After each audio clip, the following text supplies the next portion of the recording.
নমস্কার ফ্রেন্ড, আমি দেবিকা আপনাদের সামনে এসেছি। একটা ছোট্ট কবিতা পাঠ করতে চাইছি, রবীন্দ্রনাথ ঠাকুরের প্রশ্ন কবিতা। কিন্তু খুব ঠান্ডা লেগে আছে, গলার অবস্থা খুব একটা ভালো নয়। হয়তো যদি কোনো অসুবিধা হয় অবশ্যই ক্ষমা করবেন। বলতে বলতে যদি কিছু অসুবিধা হতে পারে অবশ্যই ক্ষমা করবেন।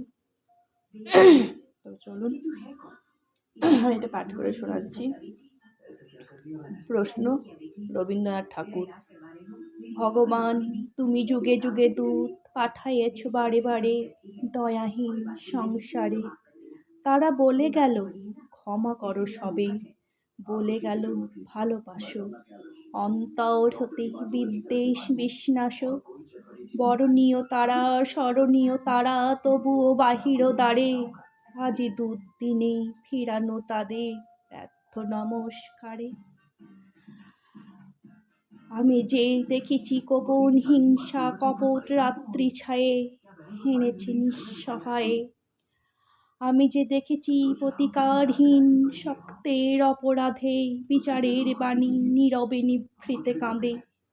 আমি যে দেখিনু তরুণ বালক উন্মাদ হয়ে ছোটে, কি যন্ত্রণায় মরেছে পাথরে নিষ্ফল মাথা কুটে। কণ্ঠ আমার রুদ্ধ আজিকে বাসি সঙ্গীত হারা অমাবস্যার কারা, লুপ্ত করেছে আমার ভুবন দুঃস্বপনের তলে। তাই তো তোমায় সুধাই অশ্রু জলে, যাহারা তোমার বিষায়েছে বায়ু নিবায়েছে তব আলো। তুমি কি তাদের ক্ষমা করিয়াছ? তুমি কি বেসেছ ভালো? নমস্কার। কিছু ভুল ত্রুটি হলে ক্ষমা করবেন।